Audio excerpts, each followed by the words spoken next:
Hello, my name is Haider, and in this video, I'd like to talk about something I believe many of us experience on an ongoing basis, which is the sense of being scattered. Your mind is wandering in different directions, thinking about different commitments, different ambitions that you may have, and you're not able to focus on a single task and see it through. And I would like to mention 7 steps you can take to go from feeling scattered to feeling centered, where you can focus and you're able to commit to a single task, see it through, and work on another task, see that through, and so on. So, how can you overcome feeling scattered? The first step I recommend is survey, which is to take a survey of all the commitments that you have and get a sense of what your life and your commitments actually involve. Try to group them by goal, by area of responsibility, by projects, by kind of activity, and this way you'll get a sense of what your life actually involves. And the more you group them with clarity, the more you're able to get a full sense of your life. There can be a hierarchy between the groups, so you can have, for example, an area of responsibility or a goal. Within that, there are areas of responsibility. Within each area, you have certain projects, but at least you know what your life involves. So that's the first step, survey. The second step is sequence. By sequencing, you're trying to figure out what are the dependencies between the tasks. So some things you can't do unless you do something before them, or by priority. So what is the most impactful action that you can take? Give that priority over things that won't have as much of an impact in your life or towards the goals that you want to achieve. So that's the second step, which is sequencing.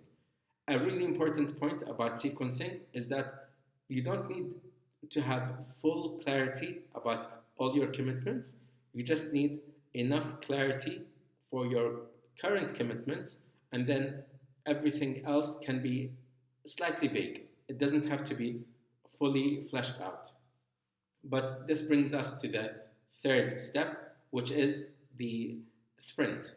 A sprint is typically, this is used in software development, which is to have a commitment of tasks for 1 or 2 weeks. I would recommend going for a single week, so having a weekly sprint where you commit to the kinds of tasks or parts of the projects that you want to work on within the upcoming week. So what does this week look like for you? Plan out for this week alone and nothing more. Usually when you plan for a week, you get a better sense of what you're able to accomplish within a week and what's considered reasonable. So that's a sprint, and the sprint is extremely important because it encapsulates your commitments within a time frame that makes sense to you. That's the third step. The fourth step is to define slots within your calendar. And what makes this really important, and just to explain, a time slot would be a time you dedicate for a specific project, activity, area, and so on. So, say for example, you're working on 3 projects. When will you be working on these projects? And you can define specific slots for each of those projects. You may want to go over your emails. So instead of having going through emails conflict with creative work, for example, you can have slots for each. So 4 hours of creative work and 1 hour for email. Whatever works for you, but this is where it becomes really important. Usually we feel scattered because we have many options. So having specific slots within your calendar prevent you from thinking about everything at the same time. So a single slot is usually defined or committed to a single area, a single project, a single area project activity. And so it narrows down your commitments, it narrows down your options to a single area. That's the fourth step. The fifth step is single. So defining the very single task that you're going to work on. And this is extremely important because even having two options, if you have two tasks that you want to work on and you've not made a decision between them, it's possible to feel scattered because you're looking at one task and then the other and then the first task, and you continue to oscillate between them without making a decision or a commitment to see one of them through. And this is actually a problem with task lists as well. If you're not committing to the first task on your list, it's likely that you'll feel scattered because you're looking through your list. It's extremely important to commit to a single task.